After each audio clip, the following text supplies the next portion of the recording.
I'm Charles Daring, and that's Russell Clarity, and this is the premiere of the midday version of Scrolling with Charlie. And just a quick reiteration on the international show. It wasn't because we didn't like international viewers or participators; just wasn't getting a lot of participation, and we just thought we'd try this and focus on teaching and the show in general. We want to get back to the basics because we feel like we may have strayed too much away from the beginners and left them in the dust. All that being said, Russ is having a storm where he's at, so occasionally his cam is freezing up like it just did. So when he's doing his showing, we may have to be patient with him because it will freeze and unfreeze. It just unfroze again. Okay, so now I'm going to just jump right into it. We have 0 viewers right now. I just posted the links for the Q&A.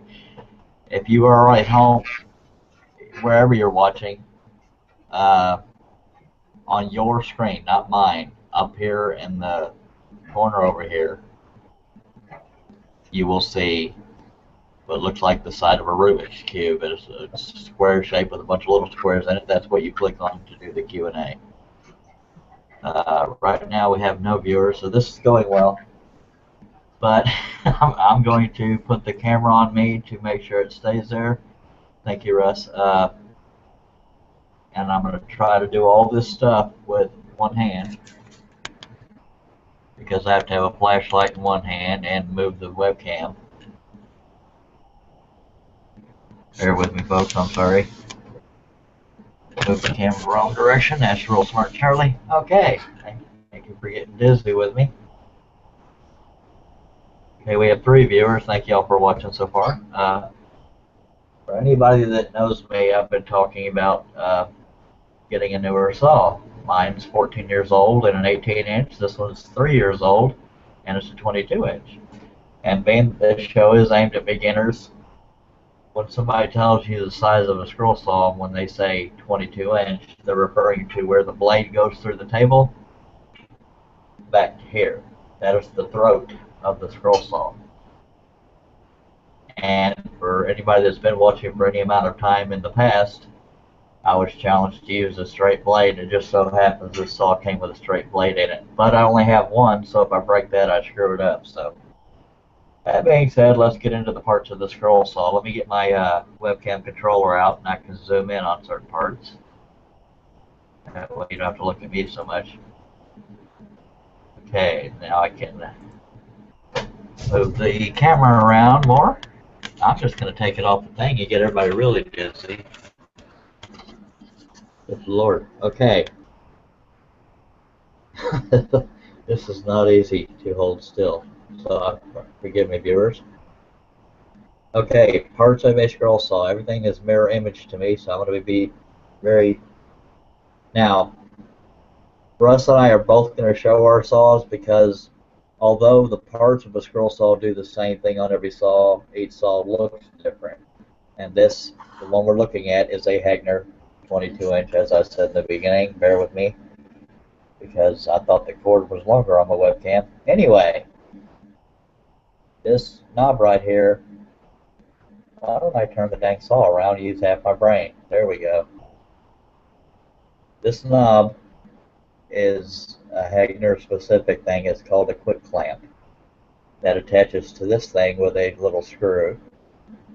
And usually what I do when I first get one, I didn't do it on this one yet because I just got it yesterday, but I will use JB Weld and have the threads on this all the way out. I will use JB Weld because I tend to really torque down on these things, and JB Weld keeps that seal from breaking where this is attached to the threads of the quick clamp. And this is the clamp that holds the blade in the top, and it sits in a little cradle. And if I can be still enough, you will see that. This is the little cradle. This is not something you see on every saw. This is Hagner specific that I'm aware of. This is how you hold that upper clamp in place, is with this knob. It has a little bitty divot in the top of the clamp that does that. This is your tension lever. That's with the tension on when it's forward. Good God, that thing's torqued down. Okay, that must be the difference between a straight and a spiral blade. For those that don't know, I've never used a straight blade. That's with the tension off. Move the lever back, the tension is on. And all this being said, Russ, if you can check the Q&A section for me, I forgot to open that before I started filming myself. Your thumbnail looks like it's frozen, so I hope you're hearing me. There again, folks, it's storming where Russ is. I can hear you. Notes, I've got it open. Only thing we've got is Mark Sherman posted, "Don't drill holes in the new tabletop." I won't, Mr. Mark Sherman. Thank you. I thought that sounds like something Mark Stallings would say. But that being said, if you've seen any of my other videos, my other table looks terrible, but this table looks beautiful. Jerry Cook is the one I bought this saw from. I'm very excited. But let me get back to the reason for the show. God bless, this is hard when you're looking at everything mirror image. That's why I'll keep going the opposite direction where I intend to. This is your air hose. Now, a lot of times you'll see one that looks jointed and it comes around from the side and blows down. You can steer it wherever you want. This I believe is a Hagner specific thing. There's a tube that comes from this bellow. This bellow, when that arm is going up and down, compresses and opens up, and that blows air from there. Good God, that mirror image thing is really screwing with me. Anyway, to there, and you can just barely see it, but the end of it's sticking out right there, and it's blowing down right at where your blade comes out of the table. So that covers the. Now, if I'm going too fast, anybody in the Q&A can ask me to repeat something. But what I've gone over, if you're just now joining us, we have 11 viewers. I'm very happy to see that. A Hagner specific quick clamp is this whole setup right here. That's the cradle it sits in. Where my thumb is the cradle. That's how you tighten it in there. That's the tension lever, the air hose at the bellow,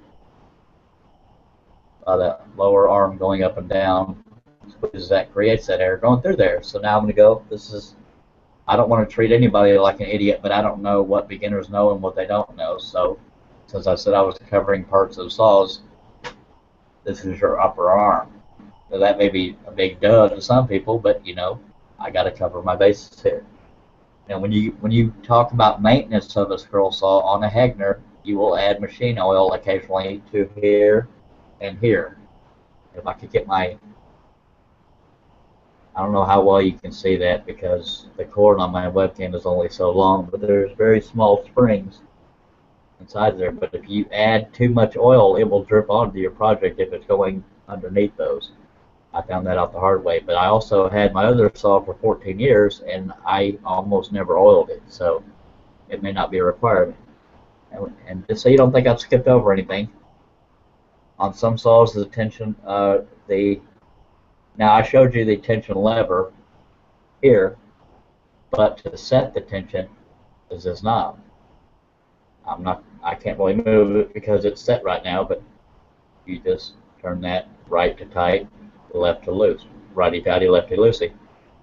This is a spring that holds, that tube's in the way, that holds the top and bottom arm together and helps them move in unison. And that's the bottom of the tensioning area. This is, if I can get the camera on it, good God. Okay, that's how you bolt it to the stand. I don't have the stand in here because I wanted to be able to turn this around easily. I don't know how well you can see that. That's a, it says Multimax 22. That's it. Hagner brand. Anyways, this is the motor. Any damage to this I didn't do, but there's very, very, very minimal damage, and most of it's just cosmetic, or actually any of it's cosmetic. This is a dust-covered switch. My last saw did not have that. And that's a good thing to have because it makes your saw last longer. Now I may have to break out the flashlight, maybe not. this is your variable speed. If you can read the numbers, 1700 is how fast this thing goes. Actually, a little past 1700. I don't know the exact number because I don't have the book for it in front of me. But you can go very, I don't have it plugged in because I didn't think far enough ahead of time, but you can go very slow where the saw almost looks like it's off. But this is all based on your preference, but I always have the speed all the way up on a saw because that blade cannot cut any quicker than you're pushing that work into the blade. That's called feed rate. There again, that term was speed rate, the rate at which you are feeding your piece into the blade here. There again, that's a flat blade. I've never ever used one, so I'm really scared to do that, but I know I've been challenged. It's another Hegner specific thing. Let me turn it around to where it's facing the camera.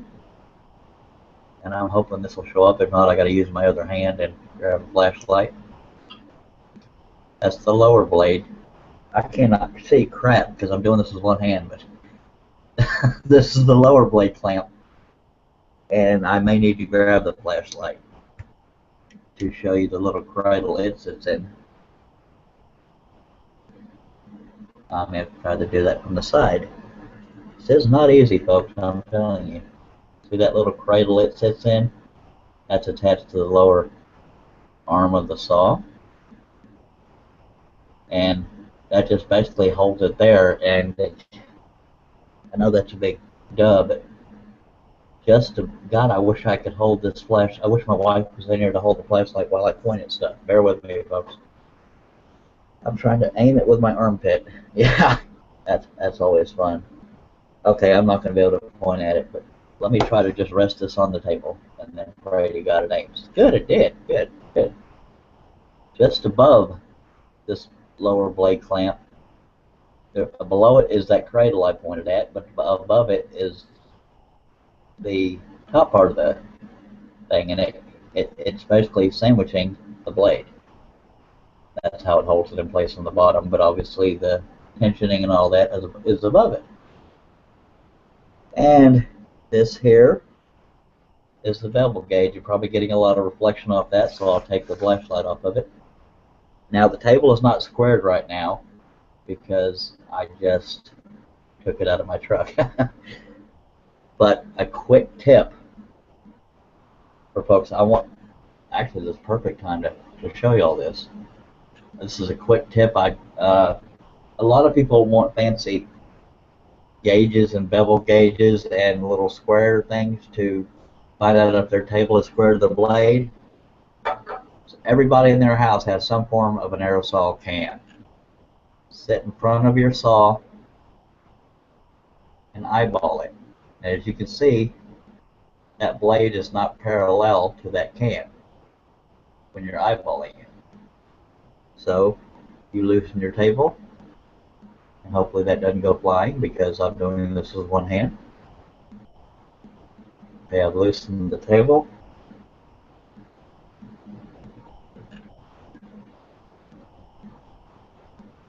Let me get a little more to the side so we can see the blade better. That, to me, that looks square. Now this isn't scientific, but you can see that blade to me looks perfectly parallel to that can. So if you don't have any fancy tools, that's one way to do it. That's how I've always done it.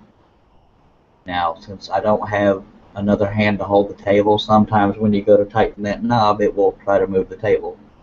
So ordinarily you would hold the table with one hand and tighten that knob with another, but I think it's going to hold for me. That's one tip I've been anxious to share with people that I keep neglecting to. But as you see, we know our table's square because unless you got a really funky shaped aerosol can, that'll work. And I really think that's a good tip to pass along to folks. Let me quickly review and see if I've covered all the parts of a scroll saw and what it does. And there are some things that are Hegner specific. If you missed it, I mentioned in the beginning of this little dizzy tour which parts were Hegner specific. On my last saw I took this off so I could get to the lower blade holder quicker. And every now and then especially when the blade breaks off at the lower blade clamp. If it breaks off right here, that lower blade clamp will go flying. And every now and then it'll land behind this. So on my old saw, I undid this screw and took this panel completely off so that I could access with either hand up under here, because this is where it'll land if it doesn't land on the floor. That's the only drawback. It just happens if you have it up full speed and it breaks. But I believe that covers every part. Okay, this is another Hagner specific thing, so I got to move this closer. If I can get my own chair out of my own way. This right here is where you put your lower blade clamp. Oh, okay, let me try to do this with one hand. I'm going to take the blade out. Forgive me, I have to set the camera down for a second. Okay, y'all just stare at my desk. I know that's entertainment right there, but okay. That is how that is the purpose of this thing, is to load and unload broken and new blades. And that's awesome because it holds it in place. You can almost literally do it one-handed. But ADV machinery is where you get Hagners, and that's also where you can get these clamps as well as the wrench that opens this. I don't have the wrench on me because I didn't think to grab it because I'm always well prepared. But yeah, you just use that wrench to loosen this, pull out the broken blade, put in the new blade, use the wrench to tighten this. This is a Hagner specific thing that I'm aware of. I don't know of another saw that does that. If I'm wrong, then that's it. But if you have more than one of these, clamps, then blade change is very, very quick. And again, I apologize for the shakiness, but it's because I'm doing everything one-handed, looking back and forth between what I'm pointing at and the camera to make sure I'm pointing at what I want to point at. Hey, Charles. Yes, sir. Mark Sherman wants to know, are you limited to top feeding or bottom feeding with the Hagner? I honestly don't know if it's a choice or not because I've always done it bottom feeding. But being that this is a quick clamp and it's held in place by this knob, it's probably you're feeding everything from the bottom. But if you don't have the quick clamp feature, I don't remember what it even looked like without a quick clamp feature. So I don't remember whether or not you had the option of top feeding. I personally don't know any top feeders, but I know there's a lot out there because they can see the hole much quicker. But I've gotten so used to just feeling for the texture. Well, trying to find my finger here. I've gotten so used to feeling for the texture of where the hole is, because with the blade in my hand, that I just slip it right in there. Or every now and then you got to move the piece. And I also don't remember if a Hagner came with a hold down foot. It probably did. But almost everybody I know that has had a scroll saw, the first thing they take off of it is that hold down foot. Now that hold down is good for holding it down, but it gets in your way if you are a bottom feeder. You got to lift up the piece to find the hole to stick the blade through. That being said, I believe I'm done with my tour of a Hagner scroll saw. That is what each part does that I just told you about is for every scroll saw. But also, Charles, Tom Cole says, I give my Hagner a few drops of fine oil every 5 hours of use. And he also said that you can download the manual from Advanced Machinery in Delaware for that saw. Yep. When he says Advanced Machinery, it's ADV, as in Adam Delta Victor, whatever, machinery.com. And again, this is where you put the oil. And the manual may tell you the places to put it, but I don't have the manual in front of me. Thank you for that, Tom Cole. There again, not all air setups are done with a bellow that shows like this. Not all the air tubes are set up like this. But a tension knob does the same thing on every saw, whether or not it's located in the same spot. Tension lever does the same thing. Tightening and loosening does the same thing. Lower blade clamps do the same thing, and your bevel gauge will look different as well. But let me stop getting everybody dizzy. Move this pretty new saw out of the way. And And then we also have something from good Lord, E-Cabinets, Tips and Tricks, and they that is, say, okay, Charlie, that's my got saw my does not have a blower. How could I rig up something like that? okay. I believe Gary Griffiths told us on one of the past shows that you can use an aquarium pump. Yes. I wish he was in the Q&A. He could help answer that. But I've never had to rig one up. Let me. You can. I've talked to a bunch of people that have done it, and I've got a couple of my friends that even have done it. And yes, you get an aquarium pump, which you can buy from any pet store. Walmart sells them, and you can rig it to your side of your saw with the aquarium tubing.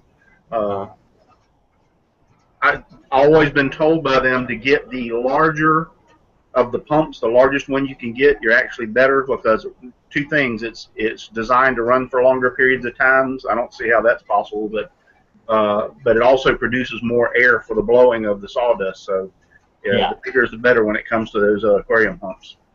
Okay, thank you for that, Russ.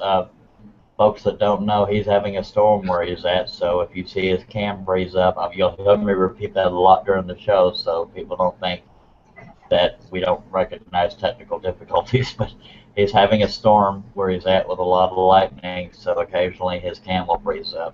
That being said, this may make Russ's tour a little bit lengthy and choppy because I will have to let him know each time it freezes up.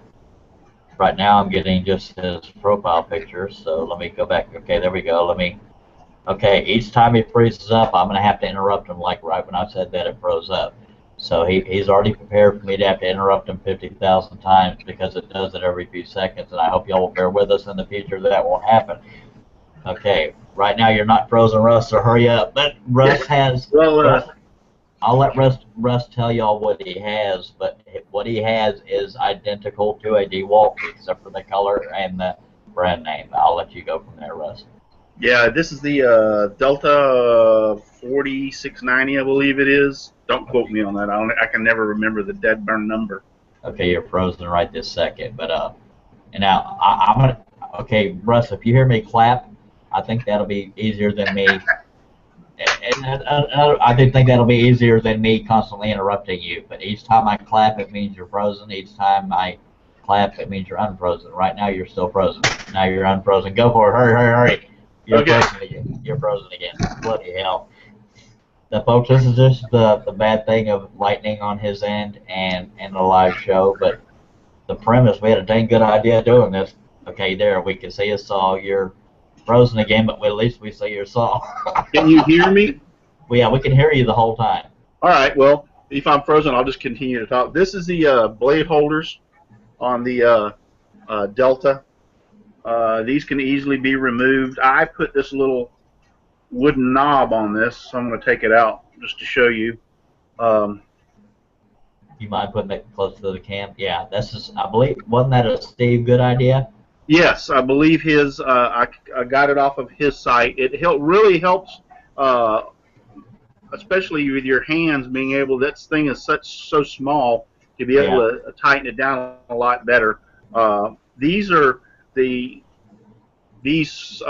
blade screws, holder, or however we want to put it, that hold the blade, are actually the exact same on the Excalibur saws too.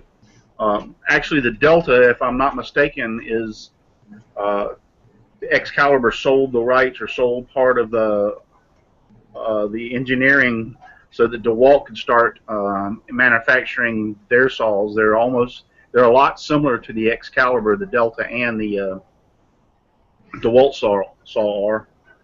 On this side, you have another screw. It's just an Allen head screw that goes in, and from this side to tighten, you have that is for the blade alignment. Okay, there again, you keep freezing up, Russ, but bear with me. Also, the Q&A area is really, really full right now, so I'm having to delete the ones that you've already mentioned. So bear with me, and the only reason I'm interrupting you is to let you know that number one, you froze again. Number two, I have to keep letting people know that he's in a storm, and that is why he keeps freezing up. And I'm sorry to interrupt you, Russ. That's all right. On my So, saw, where Charles has the lever that is up top, this is the tension. How I set the tension on my saw. It actually has a number 1 through 5. I believe it's a little over 5, 5.5 maybe. But once you lock your blade into position, which I'm doing now, you just pull this around. I usually run it, especially if I'm using a flat blade, I will usually run this at all the way up. Let me move my mouse out of the way. All the way up to 5 on this. But that's how you set the tension on the Delta. If the power switch is up here for the saw that turns it off and on, and then here's where you set the RPMs or for the blade. I usually run it up on high unless I'm cutting real thin materials like an 1/8 inch Baltic birch, and I'll slow it down a little bit. And on the an inherent problem with these saws is dust gets into this switch that turns it off and on and can cause problems. So most of your users of the DeWalt and the Delta will just take this switch up, which I have done, keep dust from getting in here. I just use the saw stays on constantly. I have a switch over here that I can throw the power on and off to it. Matter of fact, you can see my light. The light comes on at the same time the saw does. And I use a foot pedal, which is down on the floor. hey, Russ, I'm going to interrupt you real quick. I've had 2 people say that it's not freezing up on their end. So it may be my connection after all this. We've been thinking it was you. It could be me. But that being said, do you want me to go ahead and run through the Q&A real quick? Yeah, go ahead. Okay, and after that, I won't interrupt again since people say it's not freezing on their end. Ron Buchanan says it's white out here in Springfield, which means it's snowing, obviously. He says that he was one of the ones that said it was not freezing up for him. Thank you, Ron Buchanan. Gary Griffiths is confirming that he said, yes, I did use the bigger 60 air pumps are best. I'll go through this as quick as I can. No offense to the folks posting them. Thank y'all for that.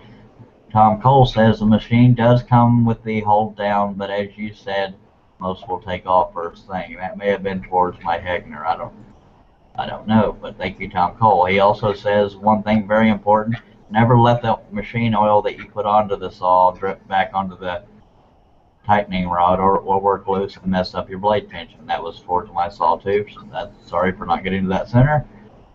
And Mark Sherman said a large one, and I don't know what that was in response to. And he was the other one that said it wasn't frozen on his end. So I'm done interrupting unless we get questions. Sorry, go ahead, Russ. All right. And also, kind of like ticks me off, I had bought an external camera, but I was going to use for this because I could move it around. I would have to shut everything down and load the camera back up and reboot, so I'm not going to do it. But I'm kind of limited as what I'm going to be able to show you because I'm using my laptop and the camera on it. I was hoping I could get the other camera to work, but in this section underneath here is actually where my bellows is located on here. And I had to replace the bearings, and I got another rocker arm I could show you. This actually sits in the saw like this. And one of the things in maintenance, I would not recommend this unless 2 things: your saw's out of warranty and you're very mechanically inclined. But there are needle bearings inside here. They're all up in here on the lower arm also, and they wore from lack of grease, lubrication. The needle bearings are in here. And these sleeves, that top one I don't have the sleeves, they run on these sleeves. And if you can see, the lack of lubrication caused burning, and it started making a knocking noise. I disassembled it and found out that that was the problem with this saw. It happened at about 2 years, when it was about 2 years old. I use it quite heavily, so I was kind of shocked that it happened that quick. But ordered the new parts for it, and so now what I do is every 6 months that I know there's a lack of lubrication, I go ahead and it doesn't take. I can spend 1 day on maintenance on this thing, and it don't take me all day. Don't get me wrong. But go ahead and tear this thing down and lube all these needle bearings in the whole saw to make sure everything's all right, and put it back together. Clean it. Clean the switch up here out to make sure there's no dust in here. I just do it as regular maintenance for the saw, but it seemed to be more on this bearing here on the end of the rocker arm, which it sits like this, and this bearing here than it was this larger bearing in the sleeve on mine. This little thing on the back here, actually, it sits like this, and the bellows is down here. This rocks back and forth and pushes down on the bellows, and that's what the bellows actually hooks onto this, so it can't pull off. Now, normally this is my air tube. Normally this comes out, when it came with the saw, it came out on this side. I have everything set up that I want the dust to go from my right to my left over here where my dust collection is. I have a fan behind me that blows across. So I moved the dust. It's very easy. Cop out a couple of screws, flipped it to this side. The problem you have is that I could change this over and put this clamp over here on the left, the screw over here on the left if I wanted to. But the problem I have is every once in a while this gets in a little way. I've gotten so used to moving this back and forth and repositioning that it's really not that big of a deal. But I wanted everything once again set up to blow the dust that direction. Everything else is not like exposed like Charles. You can't see the bellows on this one. Everything else is pretty well enclosed all the way from the housing to the back, all the way back here. My motor's on this side. It's going to be very hard for me to get around. I think I probably could lift up my laptop and move it around this way. Well, that's the motor on this saw. Actually, my magnifying light. Now, if you notice this little invention I have here, it hooks to the front of my saw, and it's a flat rod that runs all the way back. I have it bolted here with a slot and lubricated, and it goes out to the end with a spring. That's the lift that I designed and built for my saw. I wanted it to be able, as soon as I released my blade from the clamp, for this to pop up just exactly the way it does. And so I designed this and fit it to my saw. So as soon as I release this clamp off the blade, it pops up. I'm a bottom feeder also. I've tried to top feed and I can't do it. So it gives me room to bring my pattern in here, feed the blade through the bottom hole. So that's something I just designed on my own. A lot. I will try to go back. This is really awkward holding the laptop. I was hoping my little camera would work. Yeah, it's sort of messing with the audio too. There again, it might just be my computer, but if anybody else sees them freezing up, it's doing the same thing on my end, but some people have said it's not freezing up for them. So this flat bar comes out the back, has a spring on it, and I also have a, I forgot the name of these, but this is how I adjust the tension down, and it hooks to the base of the saw over here. I have the saw bolted. This is a like a 2x12. In between it and the 2x12 is a piece of carpet. I flipped it upside down for damping, and then I built this stand here so that I could sit on it, sit down and scroll. I even went so far because I had wooden floors on my shop to put a strap across to help pull it down. It wasn't my old Craftsman saw that I used to use. Actually, this table is the same table I had set up for my Craftsman saw. It had a lot of vibration, so I had to go through this extra stuff, putting this strap on it to keep the vibration. Well, actually, I got the vibration down to almost nothing on that Craftsman saw by building this stand and that strap. When I put the Delta on here, I know it doesn't have near as much vibration, but I just went ahead and hooked it up the same way. Only thing I had to do was change the bolt holes. It bolted a little bit different, but and naturally it doesn't have any vibration. And I've got the saw, you can't tell on the video, tilted forward, so it's easier for me to sit back over there and do it. Also, this is part of my this is my dust collection system. Let's move this apron out of the way. Can the viewers let me know if they're having any audio difficulties hearing him? I mean, I can hear you volume wise, but occasionally it sounds kind of raspy, like a bad signal. But there again, it might just be my computer. I'm just trying to get feedback from viewers. This is a 4-inch tube like you use for a dryer vent. It goes underneath the saw, and this is a dryer motor.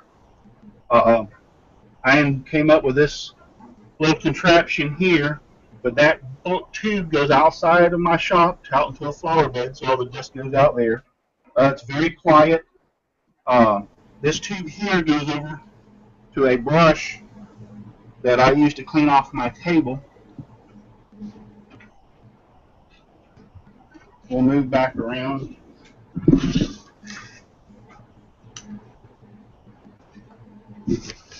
And let's see if I can get down underneath here. I think that's a very unique dust collection system. The Hector does not have. Tube comes underneath here, which catches, I would say, 80+% of the dust. So if whatever dust is so heavy falls down, I just use another little shotgun to pick it up. There is you can see my foot pedal that sits right there. And then this is that tube I was talking about. As long as that motor's running and this tube here is pulling the dust down, this runs. And I just clean off the table with it, my project with it real quick, and then set it back over here to the side and keep on. I can actually, I don't know if you can hear it, but I just turned on my dust collection. Not very loud at all. Yep, that's all very minimal, so I can, it doesn't make any, and you can hear. I will, let's see if I can, I'll just talk this stuff now. So there's plenty of suction going on there. Like I said, it gets 80–90% of the dust before it falls to the floor. Now, naturally, big pieces will fall before. Sometimes the little pieces will fall, get sucked down this tube, and you'll hear it make a bang and a click into the squirrel cage on the dryer as it shoots it outside of the shop. But that's all the noise that my dust collection makes. So I didn't want to do that. Turned off my light. I'll just unplug it. And then underneath here also is how you adjust the table left or right. And I use a couple of different methods. Charles uses the aerosol can. Let me put this back over here onto the table. I use a couple of different methods to square the blade. I use, this is not a credit card, this is actually a Visa gift card that I used up, and I keep it sitting over here in my little thing of tools.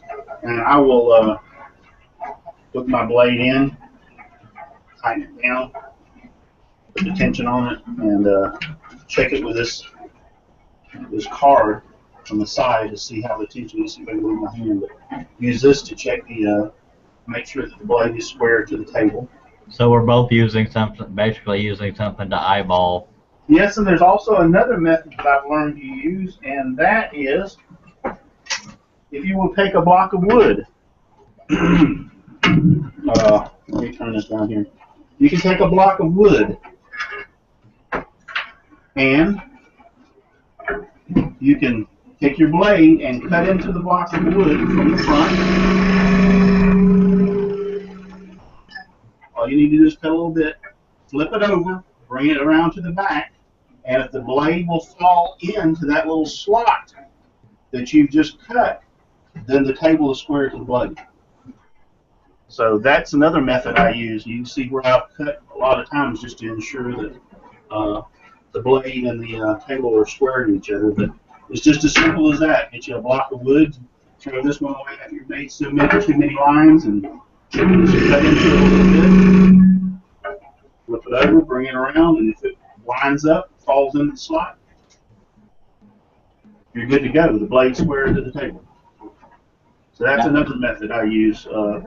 That's more so specific with straight blades, I think, because of the flex of spiral blades that may not work. But Yes. Sorry, I'm kind of getting a sore throat today with all this weather change here in Florida. But yes, I have actually never tried it with a spiral since you've mentioned it. I've only tried it with flat blades. But I use both methods. This what I want to call credit card method. I use it and block to ensure both. Before I started using the block of wood years ago, I also have a little metal square that I use that I sit on the table. But I found out this credit card method was great, and I used it to make sure the spirals were straight. To be honest with you, I don't. Once I get it set up, like with this straight blade, there's no need for me to check the spirals. I mean, I check it on occasional, but 90% of the time, this all uses straight blade. So to answer your question on that, Charles, you might be right. This block of wood might not work for a spiral blade. Maybe you might have to use a credit card, or like Charles does, or a little metal square. I have the little metal square. Just go ahead and talk, Charles. well, I was going to say that, and the block is really a backup method to reassure yourself. Now, looking on the camera after I showed everybody with this aerosol can or air can, whatever the case may be, that it was squared up. The way my camera is looking, it looks like the table is angled that way, but it's not. We saw it squared, but it's just the way the camera's angled on it. Yeah, this is the little metal square I was talking about that I used to use to square up my blade. I like the block method. I use the wooden block method all the time, just to ensure that it's square. Anymore, I don't even hardly use the gift card method anymore. But like I said, I don't. The strap is not necessary here for this Delta because it doesn't have any vibration. I don't even think I have a coin out here. I can do the coin. I can get a coin to set up here and balance onto my table and run it at full blast, and the coin will stand perfectly still. It won't fall off. If I had a nickel, I would show you. I don't have a nickel right now. I know the feeling. But yeah, it would sit up here without any problem. And this is not necessary. When I first put the DeWalt on this table, this was designed for my old 16-inch Craftsman, which served me very well for many, many years. I ended up giving it to my granddaughter, who scrolls with it all the time now. And so that strap I don't think would be necessary for this Delta. It's just when I took the Craftsman off, put the Delta on, like I only had to put new holes for this to sit here in the same stand. The reason I beefed the stand up so much, once again, was for the old Craftsman to prevent vibration. I don't think I need this heavy duty of a stand with this Delta. I just went ahead and used it, and that's the only reason it's there. I just have never taken it off. This doesn't, running, this thing is just as smooth. There is no vibration whatsoever. I mean, like I said, if I had something I could sit up there, I'd show you. Other than that, I think I've went over pretty much everything. Can you think of anything else, Charles, that I missed? Or? No, but I did want to point out that you're not the only scroller that does it. I've never tried it, but I probably need to. I love the way some people have decided to prop up the back of their saw. That way, you're not having to look down over it. It's angled towards you because you got something propped under the back, and that's a neat idea. I have yet to do that. I don't know why I haven't, but the reason why I started using the aerosol can for doing the eyeballing of the blade is I didn't have any special tools that were small enough to warrant using to square up that blade. But that being said, if you don't mind, Russ, I'm going to jump into the Q&A section. None of them were specific. One quick thing I will point out, when I first started scrolling, I had my saw set up on a bench, and I decided real quick, and was using a bar stool, and I was like, this is not going to work. My big butt on a small bar stool ain't going to happen. So I really decided that I wanted to sit down. I used an office chair, rolling office chair, heavily padded from mine behind, and it swivels and rolls. And I designed this bench. Actually, I was very fortunate that the height did not change from the Craftsman to this saw. I was very fortunate in that aspect, but I tilted the table originally for the Craftsman saw also, and it worked out perfect for this. And I would suggest if you haven't tilted your table, try it, because it makes a world of difference. You're not having to look up and over your pattern or your project. The table's kind of tilted down, so it gives you a little bit better view. But that being said, go ahead, Charles. Go with the Q&A. No problem. Thank you for all that, by the way. I had a couple points I was going to bring up that I thought of while you were talking, but I didn't want to interrupt, and now I can't think of a dang one of them. Oh. You're as bad as I am. Yeah, and then I just remembered again and forgot it again as I started to talk. Same old organization no matter what show we're doing.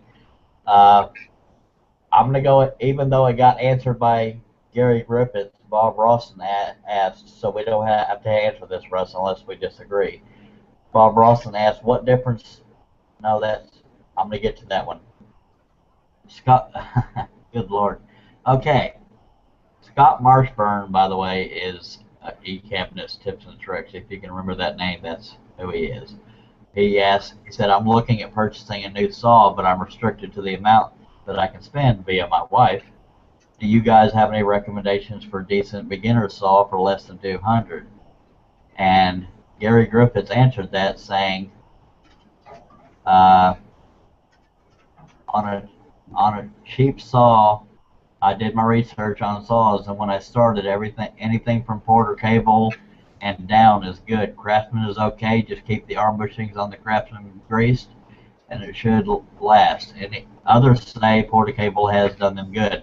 Some people say Harbor Freight has done them good. Now, some people are religiously against Harbor Freight, but if it works for you, the difference in saws and what you pay for them is how often you will use them. If you use them daily, these higher end saws are worth their weight in gold. But they're, again, these middle of the line, well, probably not middle of the line, just the more common ones like the one you have, the DeWalt.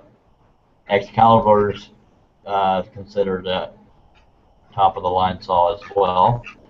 Let me go ahead and delete that one. Thank you, Rob and Gary, for that. And I would like to just interject something with that. On the forum, I am on Charles is also the moderator on Steve Good's forum, and so I get a lot of feedback in that forum, listening and reading what people post. And of the feedback, the Porter cable, people that have bought it and use it really like it for a cheaper saw or a I would say mid-level saw. I don't want to call it cheap, but the least expensive of the saws, so to speak. They really like the Porter cable and say it works well. So yes, if you wanted to start out or improve, Porter cable, from what I have heard, don't own one, haven't used one, is supposed to be a very good mid-level or entry saw. All right, thank you, sir. Although I did this on the when I mentioned that the show format was changing, I mentioned it on the video, but I wanted to point out that a viewer, JT Reagan, he is a beginner scroll sawyer, said I inspired him, and he sent me this as a gift, and I think that is just the coolest thing. I'm drinking my Dr. Pepper out of this instead of out of the jug like I usually do, like a redneck. I'm drinking my Mountain Dew out of my Mountain Dew bottle. All right. Okay, I'm going to run back to the Q&A right quick in the order that I got them. Tom Cole says, Scott, anything of that cost, anything of that cost, you will not be happy with it, and it will just not do the job and will not last. That goes back to depending on how often you use the saw. If you use it once a week, you may be happy with it. But yes, the more you pay, the better. I don't disagree with that. I mean, I can tell all the difference in the world between that Craftsman I used and this Delta. The Delta is 3 times better, so I can only imagine a Hagner or an Excalibur could even be belted. Can't talk this afternoon. An Excalibur or a Hagner would even be better than this Delta, and I'm sure of that from people that I've talked to. I just not see spending $900 for a scroll saw. Now that I've had this Delta, I'm thinking to myself, Yeah, I'll probably end up with an Excalibur before it's over with in the next few years. But that being said, don't diss those Craftsmen and those Porta cables. I used a Craftsman for years and years and years. I have an old pinned-in blade saw over here that I used for years and years and years. Yeah, I'm not doubting that it doesn't have anything to do with the saw and makes the cutting easier for the person that's sawing. I think you can cut better, intricate cuts with these better saws than you can with the older saws. But I've seen a lot of things, and I have created a lot of things with those cheaper saws. So, if for entry level people that don't want to spend the $1,000 for a saw, or don't know if they're going to keep doing it as a hobby, don't diss the Craftsman and the Porta cables, because I think they're very good entry level saws for people. Well, that being said, I know that he was, it was just an opinion, but but that it made me smile a lot because I don't know if you remember that viral video of that guy that looked like a girl saying "Leave Brittany alone," sitting there crying, laying on a bed with. I was thinking that with that, but anyway, going back to the Q&A, Mark Sherman said, Scott shop Craigslist. Okay, we got more, so each time I stop it's because I'm deleting so I don't lose track. Bob Rawson asked a while back, what difference does the position of the arm pivot point make? My cheap machine is pivoted towards the back like Charles's. I see Russ's is much closer to the front with shorter moving arms. So the difference... Is he talking about the distance between the blade and the front of the table? I think he's talking about the pivot point, probably here, I guess. I don't know. Well, no, because here's the pivot point. That's probably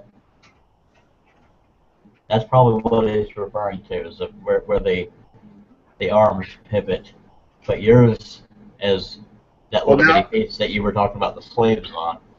Yeah, now this is the Delta and the DeWalt here is a 20-inch. That means, like Charles said, from the distance, swing this around, the distance from my blade right here to the back of my saw is 20 inches. So I can cut anything 20 inches. Now with a spiral, naturally I can twist it around, cut deeper, but you can put something 20 inches in between these two. I have noticed there's a lot on even on the Excalibur, there's a difference with the distance between the blade here and the front of the table. Mine's kind of short distance, where I think even Charles's Hagner, I think he's got more. Don't you, Charles, have more to the front of your blade than I do? Actually, I don't have much at all. Let me measure it. I'm referring to my table, by the way, you little perverts. Yeah. I have a little under 5 inches. Oh, okay. Okay. Give me 1 second and let me go, and I don't know what the distance is on mine, but I will go get it. I have people, I'm getting notifications through my phone that people that don't know how to use the Q&A section. So at some point I will go to the Google Plus page where that comment got posted, and I will try to help, but it's got to be when I'm not talking. And I know you're not trying to interrupt the show, but that's from William Cosson, trying to figure out how to use the Q&A feature on his phone. If anybody knows how to tell him that, can they go to the Google Plus page and let him know? I have 2 more in the Q&A. I have about 8 inches. Bragger. Yep, between the table and the blade this way, and just they say it's a 20-inch saw. Let's see, exactly 20 inches from the back of my saw to the blade. Good deal. Well, that means they advertise it correctly.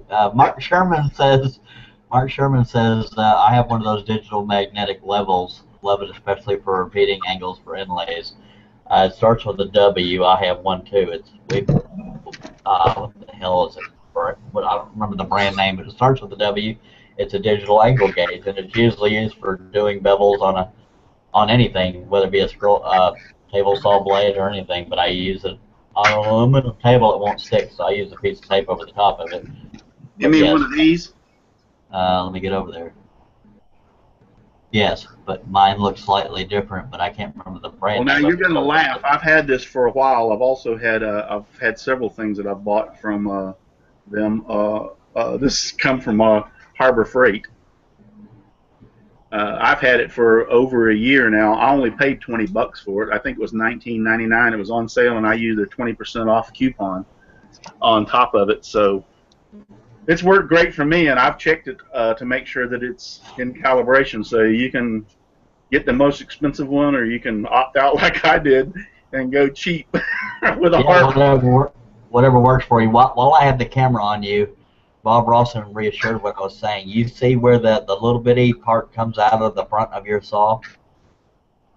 The part that you said the sleeves were in that burned if you don't put grease on them? Okay, this. That is the pivot point he was referring to on your Okay. saw versus my saw. Okay. I pointed, okay. And he was just clarifying that, but I do have some more in the Q&A section if you don't mind. I guess it's just an inherent thing between the Hagner and how they design theirs and how the DeWalt.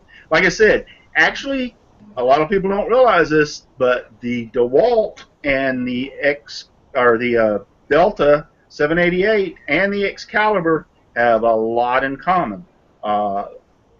I'm not going to say this for sure, but I'm almost positive that the Excalibur, whoever engineered the Excalibur, sold the rights to, I think it was Black & Decker, actually owns DeWalt, but sold some of the engineering rights, and they used them to help create these saws. So they're a lot in common with these saws and the Excaliburs. Go ahead with your Q&A. No problem. Yeah, I'm falling a little bit behind. Yeah, I've already covered the digital magnetic Hoosier What's It by Mark Sherman. Mark Sherman also says the Excalibur has 4.5 inches from blade to the front of the table. Thank you for that. And I'm not blowing anybody off. I'm just trying to get through them all because it starts to get overwhelming. And Bob is referring to what we just pointed out. He said on Russ's his arms are short, and he's referring to the little part that sticks out from the front. You're not talking about my arms, is he? Okay, and Dan Engerbretson says, I have got to get a new saw. My cheap little piece of poop vibrates so bad that it would jar my teeth out if I had any left. LOL. Well, I can relate to that one. That's an inherent problem with the cheaper saws, I would agree with, is vibration. But some of the times, some of the problems that I see with some of these cheaper saws is they don't have them bolted down. And if they do bolt them down, they need to be on something really, really substantial to help dampen the vibration. Yeah, like use 4x4s, 2x4s, 2x12s. Use some substantially thick wood, and also put, like I used a piece of carpet in between the wood and my saw. Use some kind of dampening, vibration dampening carpet, rubber between the saw and the wood too. That helps. Absolutely. Believe it or not, Russ, I was telling you earlier that I wasn't sure if the topics we picked would cover an hour. We're actually at an hour now, but I don't want to stop because this is our first premiere show. But I never like to stop when we have more than 10 viewers. We have 16 right now, and I'm happy about that. Thank y'all. When you first talked about doing this, I told you it would last this long, so I can say I told you so. So now you tell the public that you were right and I was wrong. Everybody likes you better anyway. DWSSR, I always forget his name. I think it's Dan. Says, I got here late. Did Charlie get a different saw? Yes, I did. I ran that ebook special.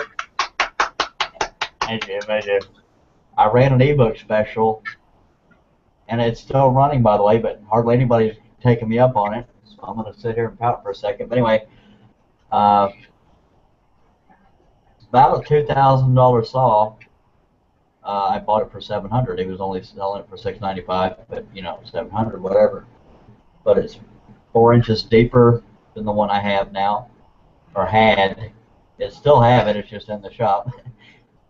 This is a 22-inch. Mine was an 18, and mine is 14 years old. His is 3 years old. So, yes, I got a new saw, and there's no divots on the table. Now, the next YouTube video I put out, you will notice divots on the table because it's been recorded on the old saw.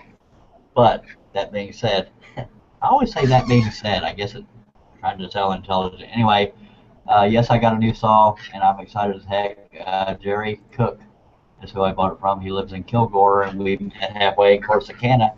And right as we were leaving, it started to snow, so luckily we got past that. Gary Griffith says, bolted down tight, I have a rug under my saw. Good sturdy stand will help with the vibrations on cheap saws. It did all my Craftsman.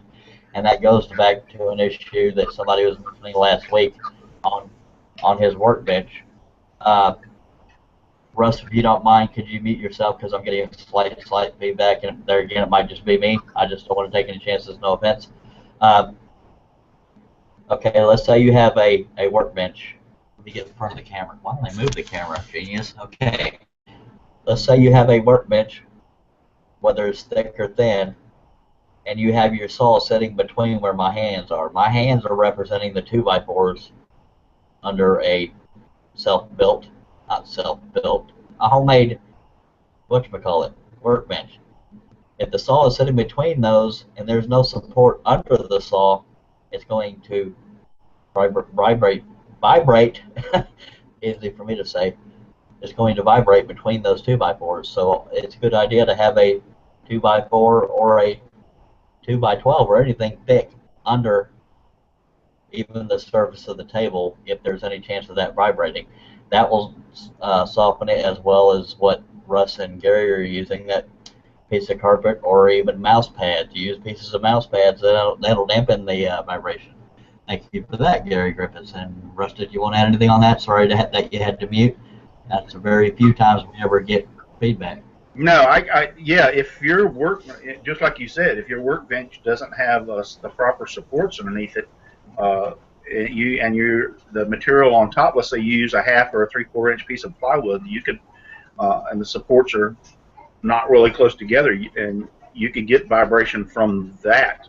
That's the reason once again I said something about when you build a stand or even on your workbench, make sure whatever you're bolting the saw down to is, especially on the least expensive saws, make sure it's substantial. I chose 2x4s, lots of them short, and a 2x12 to bolt the Craftsman down to when I used to use it.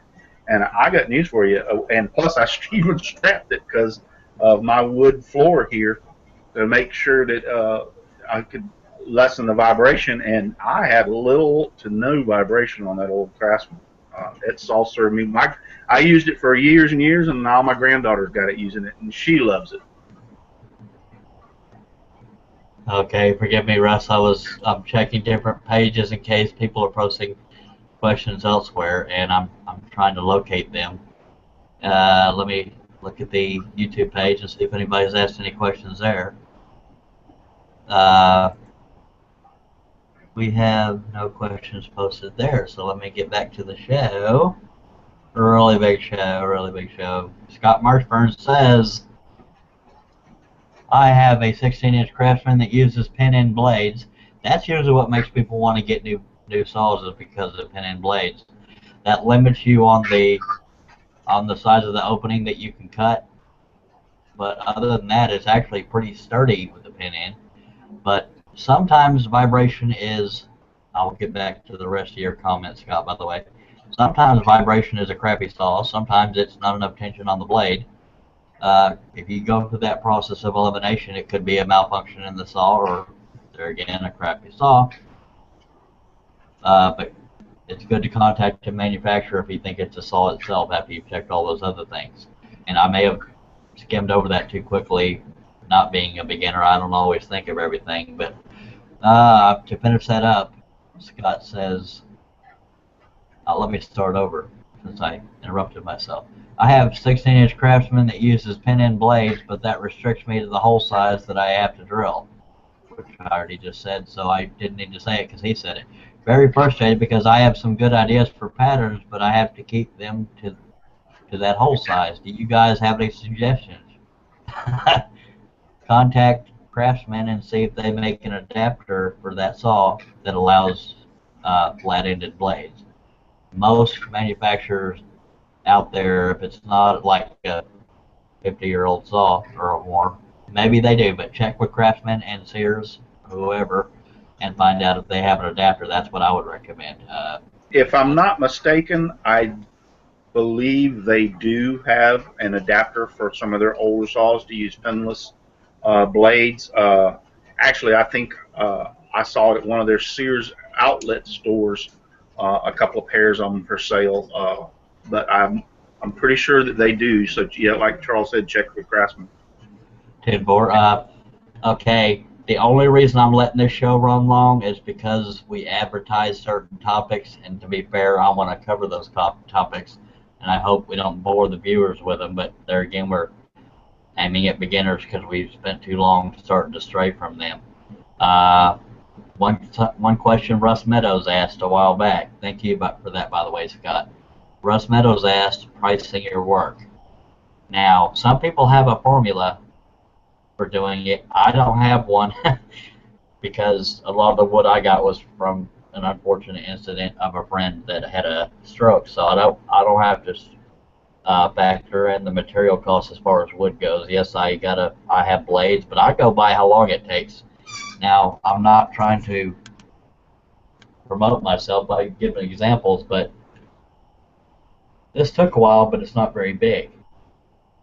This took a while, but it's big. So the size, the amount of detail, the time you spent cutting it, that's how I determine.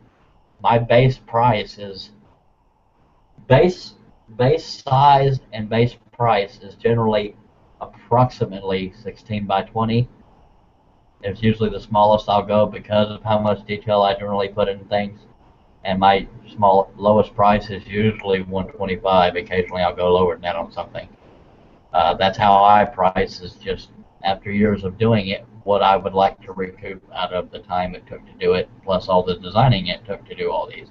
These right here, the whole weatherman mirror image thing, these things right here are small, but they take forever to do, but that's just a risk I got to take. But you can stack cut these. I stack cut all three of these at the same time. So that's a benefit to some detailed things. If you quote unquote mass produce things, you can get away with charging cheaper. I should go down on some of my prices, but I like doing it big. To me, it's a challenge. But let me go to Russ and see if he has any feedback on pricing, because that's how I do it. I don't have a formula. Some people do. I don't have a formula either. I mean, in all sincerity, I usually go by basically like you, kind of like size of the object, but and then let's put it this way: I don't think that you're ever going to get out of the project what you have in it. Time you add the wood and the hours you print the pattern, if you have to buy the pattern, and then the time it takes you to cut it. I sell stuff. Some of my stuff for $25, $20, and I have a lot more time and effort in that. It's not. It's more of a passion that I enjoy making them. I'm not in it to get rich, and I don't think I ever will. Yeah. Yeah. I have enough stuff laying around my house. I say laying around my house like it's a junkyard, but stuff hanging in the attic, stuff laying up against the wall of my bedroom, that I actually could be maybe not rich in general, but at least well off for a couple months if I sold them all at the prices I have them at. But I would say, like some of my crosses, if you go on my website and you see some of the crosses, I sell them for $50. I've tried selling them for more. They're usually anywhere between 10, 12 inches high. I can't get any more than 50. I've tried selling for 75, 80. People look at me and laugh. So 50 seems to be the round off for that. Most of my word art that I make, that usually sells for around $20, $25 at the most. I would say a good range is anywhere between $15 to $80 price range, and depending on the size and how much you got in it. I don't think people care. I mean, you can say it's made out of babinga or mahogany or bloodwood or purple heart, and people they're not going to give a flying flip.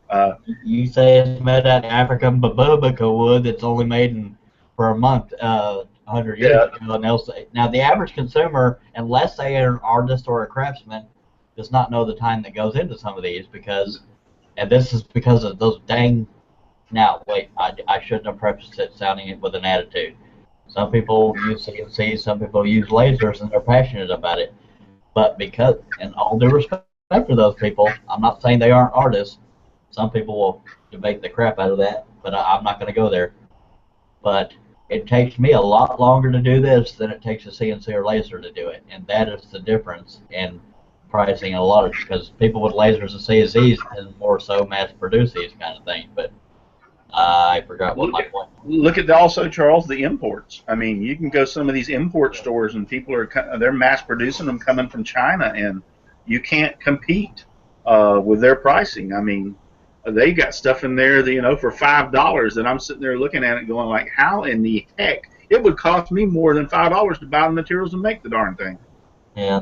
Now, the viewership is at 13 right now, but there again, the only reason I'm not ending the show is because of the topics I listed. If somebody is viewing because of one of those topics we haven't gotten to yet, I got to be fair and get to those. I would like to say something real quick. If you haven't, I have an Etsy account. I don't use it to sell any of my stuff.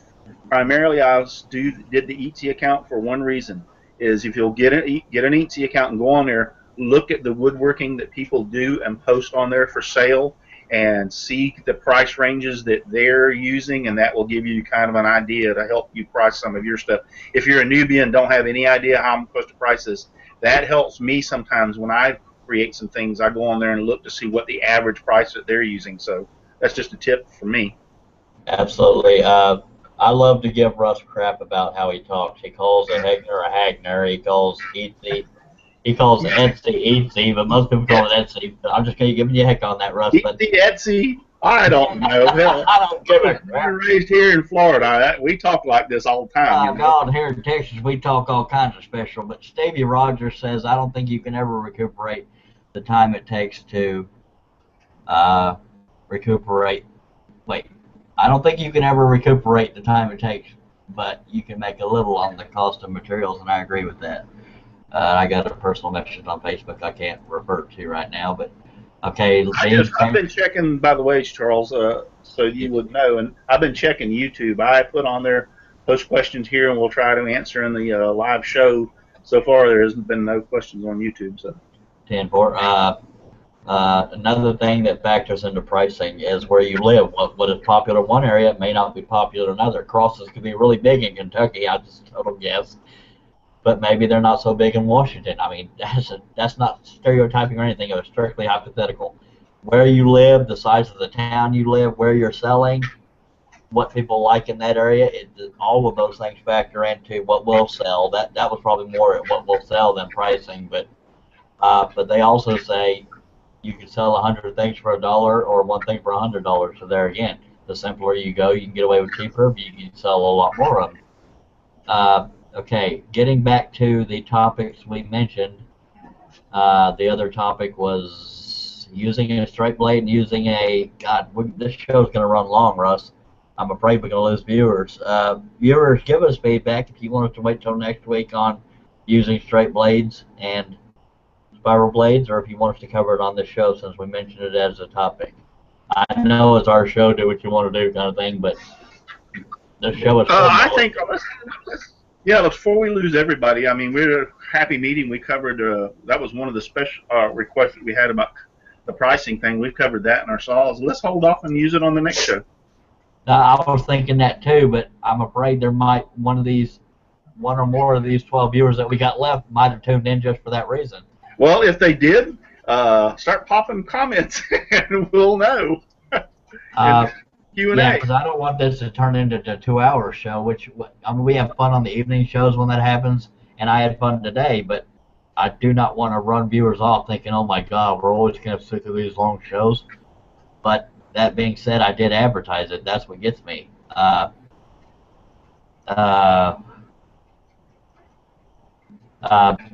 quick question from the, whatchamacallit, Google Plus page. William Costin asked, I have trouble with the workpiece not sliding easily on the table. Any tips on cleaning or lubricating? Number one, Scotch Brite green pad. I don't know what it's called in other countries. Or a wire brush attachment on a drill. Or some people even use sandpaper. Rubbing alcohol if it is if it's some kind of chemical buildup or surface rust, go back to that wire brush. Russ, do you have an answer for that? Just clean it real good, like you just said, and paste wax. Do not use car wax. Car wax has silicone, however you want to sell it. But it's siliconized, and it will get into the wood, and actually if you're going to try to finish it, or especially stain the wood afterwards, it can cause blotches and stuff. But they make Minwax. I've got some over here if you'll give me just a second. Okay, while you're doing that, Scott Marshburn says, no, Charles, I want to see you use a straight blade. That won't happen on today's show. I'll probably videotape that and make it a very funny YouTube video. Oh, God, I'm not looking forward to that. Thank you for that, Scott, but that definitely won't be on this show. But I do have 12 viewers. If any of you, no offense, Russ, I'm gonna finish this point right before you get to that. Go ahead. It's important to us that we keep the viewers happy. Because we're not gods, and what we want doesn't always count because this is for the viewers. We have 12 of y'all left. If one or all of y'all can comment, do you want us to continue the show with how to use straight blades and how to use spiral blades, or do you think we should wait until next week? It's not because we're not good at deciding things, it's because we want to make the viewers happy, and we got 12 of y'all sitting there. So there's 12 of y'all, so we should have 12 comments in the Q&A if y'all know how to use it, which should be in your upper corner over here on your screen. Buffalo Ron says, I just got here, but I love the new time. I hope some of the international people can join in. Unfortunately, Ron, not to sound arrogant towards the international people, but we weren't getting a lot of, and I know it sounds like we're not giving them a second chance, but we weren't getting a lot of participation from international viewers, so we decided to use this time slot as a just me and Russ thing, and that's not meant to be arrogant or us being know-it-alls or anything like that. It was strictly to let us focus on the purpose of the show and let the Q&A do the rest. And I hope you and the other international people will understand that. And anyway, back to what you were talking about. Minwax has a paste finishing wax. I think there's several others out there on the market also that you can buy. I use this on my table right here. I actually took it to my orbital sander when I first got the saw because it was actually kind of rough, and sanded it down, and then cleaned it real good out denatured alcohol, or alcohol, like rubbing alcohol, like Charles just said. Cleaned it real good.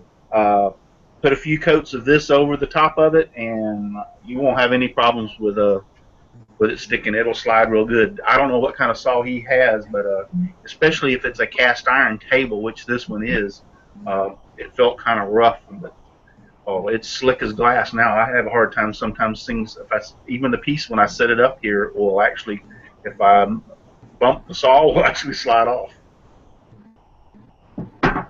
Okay, sorry, I'm getting notifications of on the Google Plus page. I sound so unorganized. William Costin says he's in the Netherlands. Thank you for that. That was that, and somebody added me to their circles. Jerry says he tried to, or Jay Perry says, tried to join y'all, but all I have is my phone, and I don't know how to navigate the app yet. And there again, unfortunately, as far as being on the panel, that changed as of today. And wow, the Q&A filled up while I was gone. I forgot what I was talking about. This is not a punishment to the international crowd. It's just that, number one, I'm usually awake at strange hours, but 5 a.m. my time is kind of hard to be awake all the time, and for us it was an hour later than that, but that's around the time he wakes up. But who likes to get busy the second they wake up? So it was not a punishment. We tried to move it later in the day, and we had assistance from good old Kolanowski. He asked around in the European woodworking group, and we still didn't get a lot of feedback because people had different reasons they still couldn't make it. And this is not to punish those people. It's strictly to we just went in a different direction, and I hope y'all understand that. But y'all are always welcome in the Q&A, and of course the recordings will always be there. But I'm gonna go real quick, if you don't mind, Russ. I'm gonna jump back to the. Yeah, I seen one up there. Gary Griffiths posted, and that's the one I was trying to think of too. Johnson's also has some paste wax, and he gets it at Lowe's. So that's the other brand. I couldn't think of it off the top of my head. I had a brain fart there. So, but Johnson's paste wax. Johnson makes the paste wax for you can use on these tabletops. So go ahead. Thank you. But thank you for that, Gary and Russ.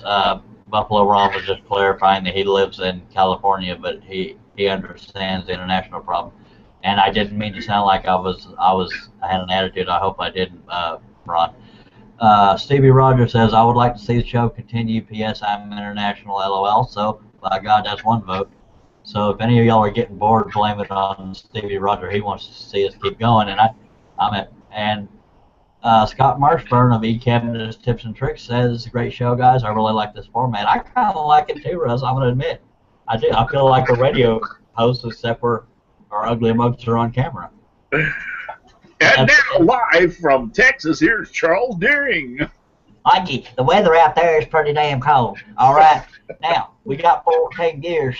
And if I don't run y'all off being retarded, we're going to jump right into the other topic. The show's going to be longer than dog snot, I tell you what. And I just made that up as I went. Is why it sounded so stupid. That being said, I got a notification on my phone. And William Carlson says, actually, this time is better, 8:30 p.m. now, CET. Europe should have time now. Or something like that, because I don't get the whole comment on my phone. But thank you, William Carlson, for that. Forgive me for not going further into that. I'm going to jump right into it because, by God, that's what we do here in Texas. That sounded bad. I'm going to share screens, and I'm going to show y'all. It shouldn't take too long, so we're not going to run that long. Well, good God, we're already at an hour and a half, but time flies when you're having fun, you know what I mean? I shouldn't hardly be talking this stupid because, number one, it makes me look not mature, which I've never been accused of, but the international viewers may have trouble understanding me if I talk like this. Anyway, I'm going to screen share. Isn't that share. the same time flies when you're having fun? Absolutely, by God. You're not having an acid trip unless you're on acid right now, but I am setting up screen share to show y'all how to use a spiral blade. Now I'm cheating. I'm using a video I already have on YouTube, but I wrote down notes as to where to start and stop the video to show you. This is going to show you a straight line, a curved line, and a zigzag line, as well as like doing, I'll just tell you as I go. So this first one is a straight line. Whether you have a straight blade or a spiral blade, Russ, there again, if you don't mind, if you mind muting yourself, I'm hearing myself in my ear. Hang on, just one. Yep. No problem. Okay. What was I saying? I'm retarded. Okay, mentally challenged. Sorry if I offended anybody, but good God, I'm not known for my maturity or my perfection. Whatever. Get on with it, Charlie. Good God in heaven. Okay, stop laughing at me, Russ. Okay, what you're going to see first is me cutting a straight line with a spiral blade. It's next to impossible to cut a straight line with a spiral blade or straight blade, but especially a spiral blade, but it's not impossible. And that's where I'm going to start the video. I have the volume all the way down because when we try to do it on air, it lags.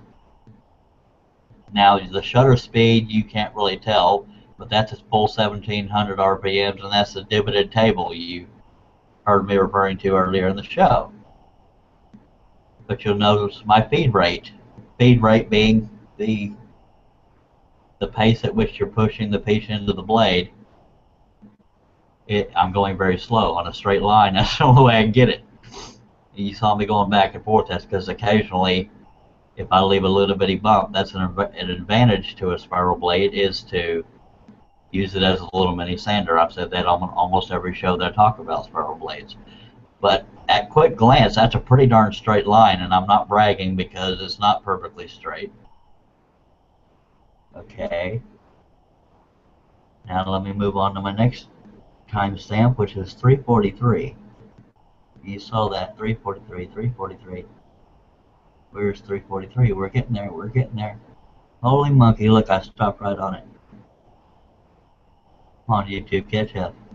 Okay, this is good. This is going to be me working on a curved line. And what's funny about this, I told myself to stop it at a certain time, but I'm going to show you why I told myself to stop it at a certain time. Because even when I'm recording videos, this is before I learned how to edit, I broke a blade right after this before I got done with this curve. But I'm going to show you all that, and then we can all laugh and have a hot dog and then move on. But this is cutting a curved line.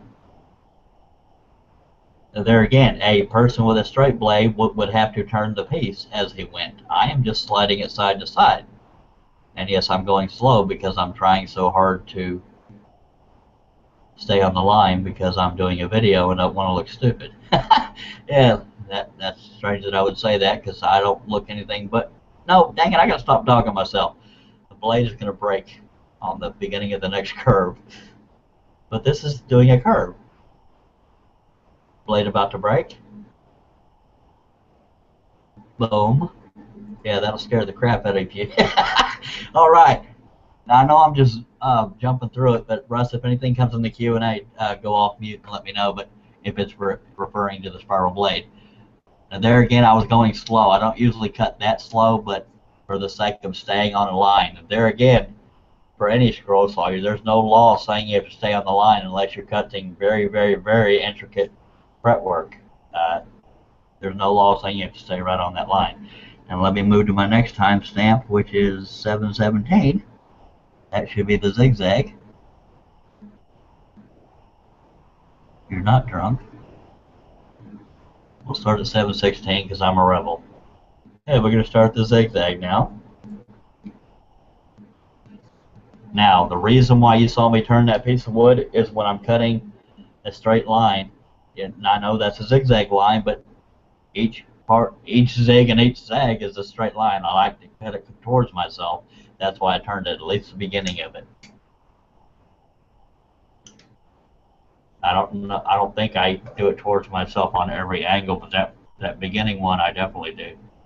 And that's what I'm referring to in the video right now is why I haven't started cutting.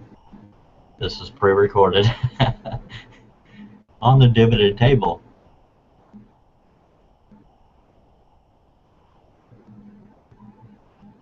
And you will see in this recording that I start to speed up a little bit as I go to the next angle because I'm trying to get it done. I'll be glad when you get the new table so I don't have to look at those divots. Yeah, I love you too, baby. Oh, that sounded really bad. But yeah, I'll be happy too. Now what I'm pointing right there is the point, the thing with the spiral blade, it probably flexes more than a straight blade does. And that's why you don't see me moving much right there because I was discussing that.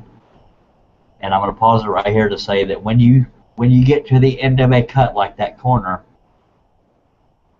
I'll actually point it out right when it happens. I'm not going very fast, so it won't be very obvious. But I'm feeding the wood into the blade at this point. But the closer you get to that point, the less you're feeding it for obvious reasons. But at some point, you have to stop feeding to let the flex come out of that blade, especially if you're cutting quicker. You let the flex finish the cut. That sounded bad, strange. As you get to that point, you stop feeding and let the flex come out of the blade, but you're still steering it as you're doing that. And you may see my hand stop moving. It's hard to tell because it's going slow. I almost stopped there because I don't want to go past that point. That's a number 3 round spiral blade, by the way. Now, that was the ending of that cut. And some people say, well, that's not very sharp. Are you needing to say something, Russ? Well, what I was going to say is Tom Cole, you want me to do Q&A questions while you're doing this or wait till after? That's fine. That's fine. It said, he said, one little tip regarding straight lines, I find that the Hagner with a straight edge on the table, I slide my hand and fingers along the edge of the table, and it makes a big difference. Then he comes back and says, my comments also refer to straight line cutting with a straight blade. Yeah, I do that when the piece warrants enough room for me to have my finger along the edge of the table. That's definitely a good way to stabilize. Thank you for that, Tom. Now you may notice right there that it's slightly rounded corner, you know, if you're being specific, but that's number one, that's the number 3 blade. That's the smallest blade I've used so far. But in the next part of this demonstration, you'll see, not on the zigzag, but on the next shape, you'll see how sometimes I fix that. But this is for a single line cut, which what some people would call veining. Like if you're doing the lines in a leaf, you see how I started cutting quicker and it started to get a little wavier? That's why it wasn't good for the example of this show. But it's easier to control, even if you've been doing it for years, if you do it a little bit slower. And at some point I stopped doing the zigzag because I went with the whole you get the idea thing. I was being lazy. I don't know what I was saying there. I'm just moving my fingers around. Anyways, I am going to move on to the next one because you do get the idea. But that's not a perfect zigzag, but I rarely do designs, me personally, where I'm doing a single width, a single curved line. I'm usually cutting more. I don't know how to word that. Russ, help me here. Unless it's a single hair, I'm usually cutting somewhat. Hard for me to respond when you want me to keep muted. Well, it's kind of hard to explain. I rarely ever have a cut on a design that is only the width of the blade. It's usually thicker than that, so you can get away with not having to be as prim and proper on the line. So I'm going to move to my next. Did you need to say something, Russ? Because I can hear what you're doing. Yeah, what I was going to say is now, I know you inherently use the number 3 spiral. Do you use a smaller, like a 1 or a 2/0 or any of those? I've never used smaller than a 3 because they always seem to break. I tried to use the number 2 once and it broke, but somebody told me I was using the wrong clamps. Well, the reason I just was curious about that, but I know that your patterns, that's another thing with your patterns, your patterns are designed to be very large objects, 2-3 foot length. Well, I'm just saying, so you definitely, can you get by with using a 3/0 without any problems as big as your work is? Yeah, I think that's why I started choosing 3s and 5s, but 5s definitely last longer because they have a bigger diameter, but this should be the last, other than the barreling thing. What you're seeing here is a very close-up view of an example of what, like let's say we had a picture of an animal, and the wood part is the close-up of where the hairs are jutting out. The shaded in part represents the waist, and that's what you'll see me cutting here. And the reason why I did this instead of just sticking with the zigzag thing is this is when you're not worried about staying right on the line because you have that waist area you can mess up into. That's a bad way of wording it, but you don't have to be as careful because you have the waist area to adjust. And again, you're zoomed in on what would be the hairs on the side of an animal. Now I want you to pay attention. On some of those peaks, you will see me suddenly jerk the piece of wood. It's because that's one way you can get a sharper corner on an inward corner right there, is to quickly go in but quickly pull out. So it's not like this. It's like this. Can you see my mouse when I do that, Russ? Yes, I can see your mouse. Okay. Actually, my cursor, not my mouse. I can see your cursor. But yeah. What you're saying is when you get to the tip, you kind of like, when you go to change the direction, you jerk the piece a little bit? Well, not so much for changing the direction, but to get a sharper point. I don't know if I do it on this peak or not because I stopped the video. But if I don't do it on that one, I do it on this one. I don't do on it. But I do. But watch my mouth. This is what you would do with the piece of wood if I don't you'll see it here shortly, but I know it's going to go quick because why I'm pointing it out while it's paused. If you watch what the cursor is doing, I do that when I'm feeding the wood. That was the wood that I was jerking, not the blade. And that's just to get a sharper point than you see right here, because these look slightly rounded because I was going so slow. But if you do a quick jerk like that, no matter what size blade you're using, it will at least appear sharper. Now let's see if I did it here. No, I did not. Maybe I'm talking to you about it now. God knows what I'm talking about because I tend to talk. See how I did it? Did y'all catch that? I'm going to rewind it because I know everybody's excited about that. No, I'm kidding. But let's watch how you see me do that sudden jerk. That's how I get that little sharpness in there.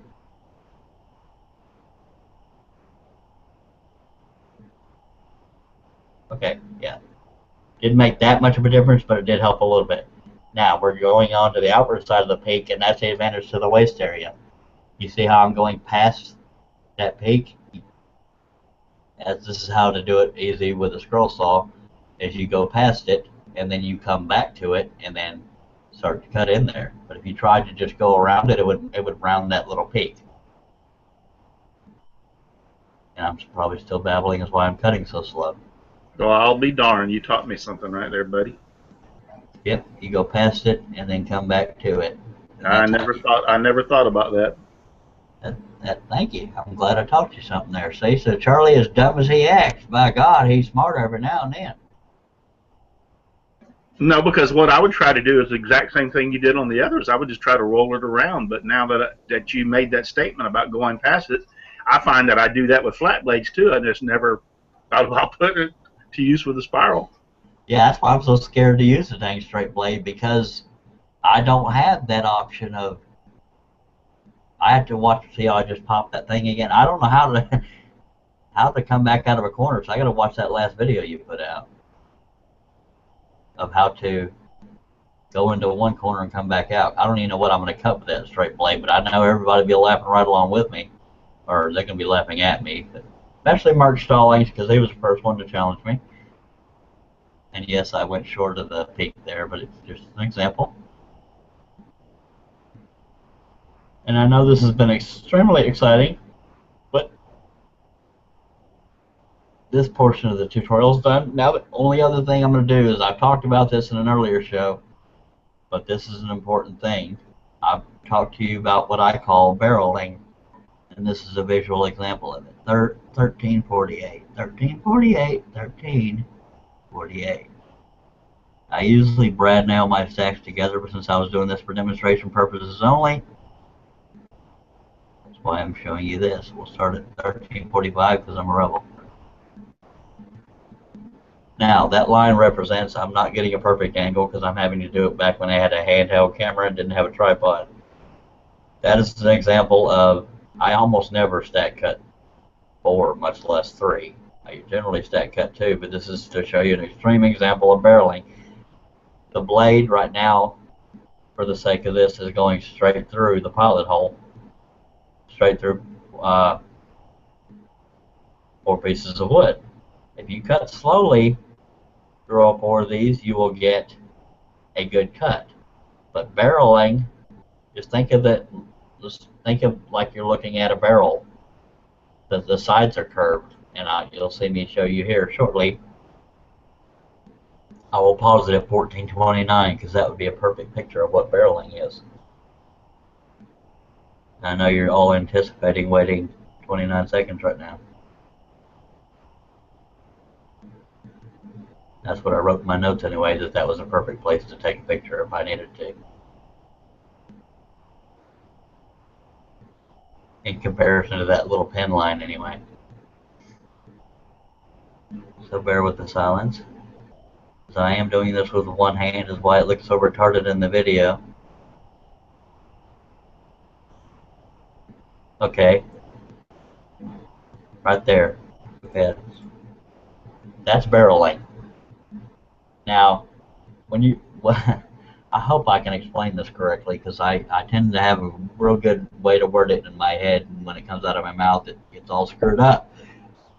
But what barreling is when the blade is flexed inside that stack, the things inside that stack will cut differently than what you're seeing on top. That is why it's so important to cut slowly and or letting the blade do the cutting. Because if you go too fast, it flexes that blade. Like I'm exaggerating it there, but hopefully that visual gives you an example as to why. Yes, Russ? You can have that same effect. It's not as bad on a flat blade. You can get barreling on a flat blade too if you're stack cutting and or doing thick wood and not and trying to rush the work also. Yeah, absolutely. If if you're going around a curve or something, that's definitely possible with a flat blade by all means. Um, the reason why I always come back to barreling is a lot of people have that problem, and sometimes I've been doing this since 1997, and sometimes I still catch myself going too quick. That's why I don't usually stack cut more than two, because there's not as severe of a problem if you do it with only two stacked. And each one of those pieces of wood are about 3/16 thick, for the sake of anybody wondering. But there again, the visual you're looking at, you see how it's exaggerated, but you see how it's one angle at the bottom and one angle at the top. That means the two middle ones and the bottom one will look different from the top one. So you may think the top one, wow, I'm doing good at staying on the lines, man. I'm going to show this to my wife, and I'm going to give her all four of them. She ain't going to like those other three because they will look different. So you may have very well broken through, if you had a very intricate design, you may have broken through a bridge you meant to keep on one of those bottom three. Anyways, that is Charlie's tutorial for today. And we will go back to the show and Charlie's messy desktop, and we'll stop that, and we'll stop presenting, and we get to see my pretty face, and golly, I wasn't even presenting to everybody. But let's go. I want to show you something real quick. Go ahead. I'm going to, can you put it where I can screen share? Yes, you're on there, but I'll present you to everyone. Okay.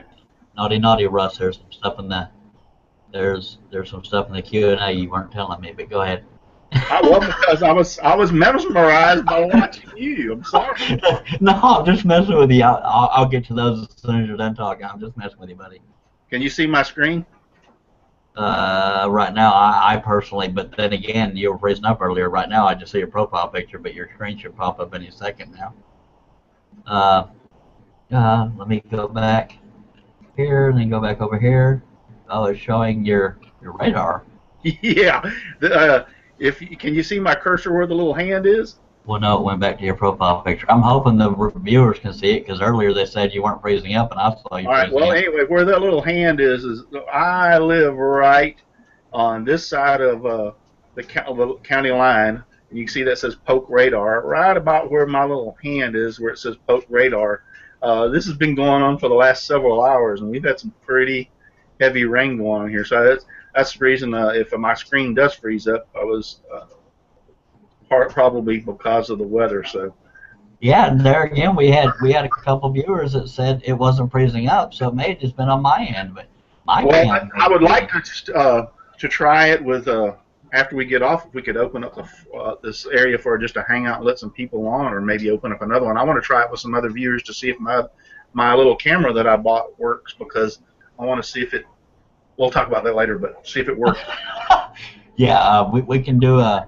I don't want to stray from what we're talking about, but the reason I didn't read the quick Q&A is because you have me mesmerized. I was watching some of the stuff that you were talking about on that. You going past the point to come back down with your spiral blade, and I'm thinking to myself, why didn't I think of that? Because I mean, I do that with flat blades, but I now that I look back on it, I'm thinking, like, I don't do that when I try to roll around the corner with a spiral. So that's, wow. I'm not gonna lie, I'm scared to death of using that flat blade, only because I know so many people are wanting me to fail just to laugh at me. And stop presenting me to everybody, because right now all they're seeing is my face. Oh God, I'm so sorry, folks. But then again, I'm kidding. You might be prettier than me. Yeah, we're not gonna have a poll on that. I know they like you better because they talk to you more than me. But anyway. That's not true. But this guy asked about, is it Ballistol as a lubricant and preserve Buffalo Run? I know this is late with information, but did anybody use this suggested using Ballistol? Is it Ballistol as I a don't know where the lubricant. hell you are. Oh, at the very top. Never mind. Is that how you pronounce it? Because you're always teasing me about my punctual or pronunciation or whatever you want to call it. Well, Mr. Russell Clarity, I do Is it actually never heard of that word, so you may have it correct. So I'll leave okay? it alone on that one. Well, I looked it up, and it's a lubricant. Apparently, it's a lubricant somewhat like WD-40, and no, I have never heard of it. Me neither. And that Mr. Scott Marshburn says this is some great stuff. Thank Yeah, you. I noticed that some of the stuff it was used for was guns and the application of lubricating, I guess, guns and different stuff. So Something like that. Thank you. never heard of it. I haven't either. But yeah, that's yeah. Any lube that works for you, by God, go with it. And Scott asked what made that blade break. For me, I don't know. I can't say I was going too fast because y'all saw how slow I was going. Maybe I just been using the blade too long. So I truly don't know. I may have had it too loose in the clamp. I have no idea what made that I got a break. question for you, Charles, on the Hagner. Yes. When you're using the spiral blades on, well, you only use spiral blades, but when you're cutting with a spiral blade on a Hagner, when you change Hagner.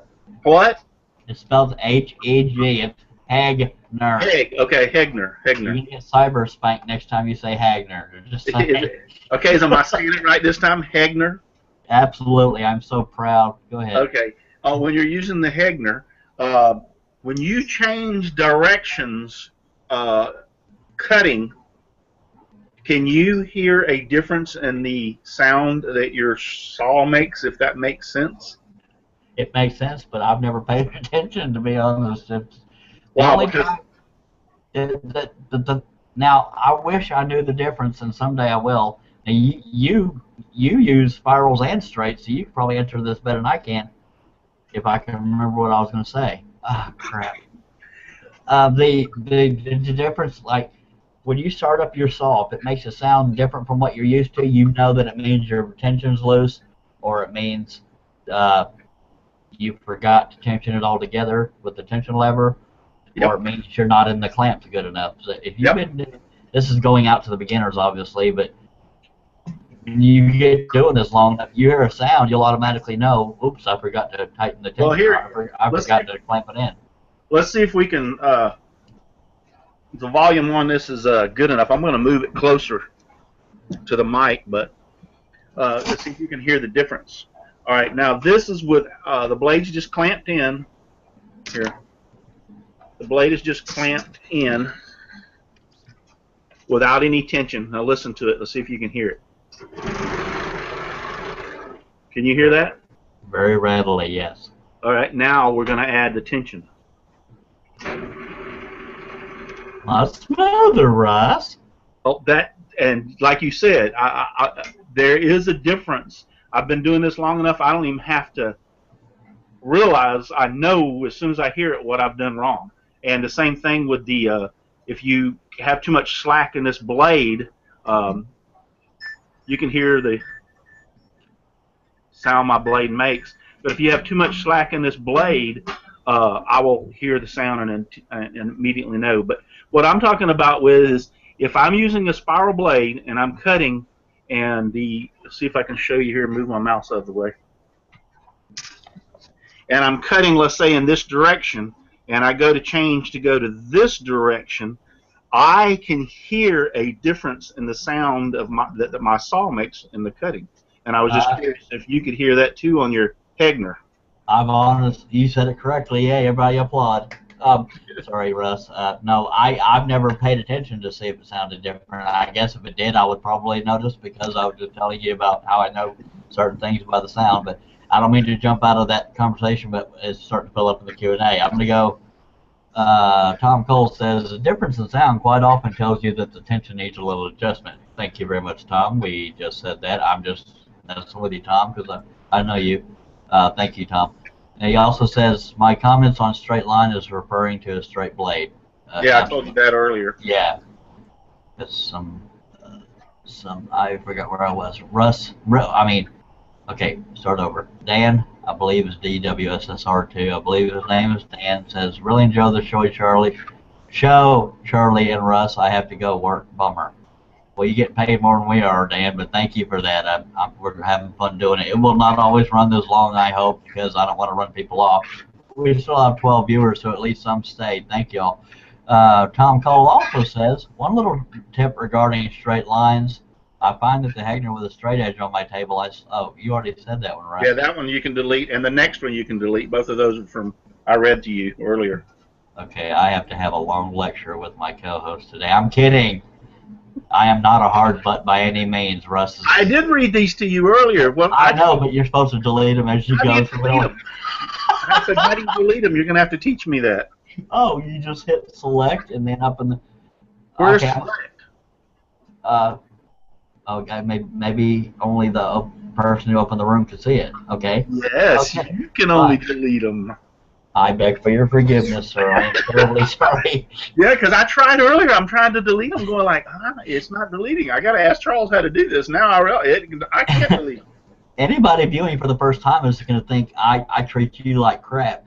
Folks, we are very, very close, and I would never talk to an individual the way I talk to you. Like crap. Thank you, Russ. I'm sitting here trying to reassure them, and you're over there trying to get tears and tissue. Thank you very much. I appreciate that. He's lying. He's lying. He beats me.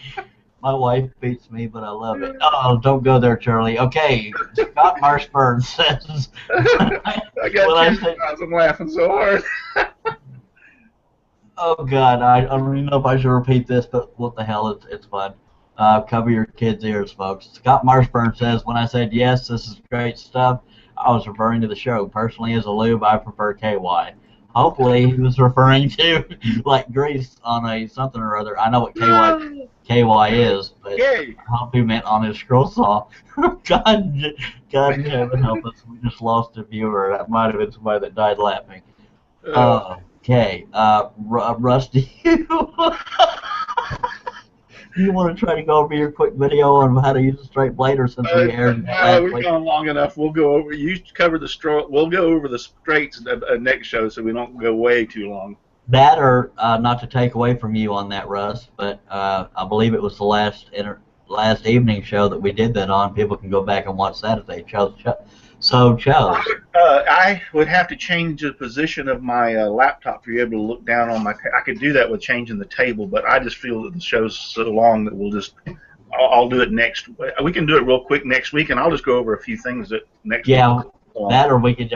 You can pick and choose like on your video, like I did on mine, and just say this is. I really want to see if my other camera is working, and wasn't you, not me.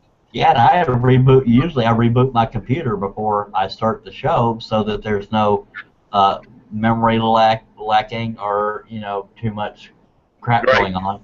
So I reboot and I only open the windows I need. I guess it was on me this time. Maybe Gates will. Maybe we want to get through the show. We'll open a hangout and post, and then people can come in and we can just sit around and talk and not go live. And then I can experiment with my camera if they do that. Okay, then what I'm going to need you to do is, because I've been publicly shunned by Facebook for spamming, so I'm going to need you to go. I'm going to need you to go in all those groups after to post the links. Now, folks, when the show ends, the room will still be open. Russ is going to go into these groups, and if you can't find the link anywhere, write to Russ personally on Facebook, and he will give you the link there. His name is Russ, R-U-S-S, Clarity, C-L-A-R-I-D-Y. It's actually Russell, R-U-S-S-E-L-L, Clarity, C-L-A-R, Russell E. Clarity. Well, I'm just going to stop because I've been wrong so far all day today. I thought it was Russ Clarity on there. Okay, well, at least it's a Hagner, not a Hagner. By God, you're learning. We both learned something today. I learned that I need to stop assuming things. Okay, we got 11 viewers, but anybody, well, God, we just lost one as I said that. Dang it, the show's about to end. You could have held on a little bit. But we are going to please. We are going to leave the room open in case y'all want to come in here and tease me, like everybody and their dog does. I don't know what it is. I make it too easy because I dog myself. But Russ is going to post the links in as many groups as he can. And if you don't see a group with it in there, thank you, Stevie Rodriguez says great show.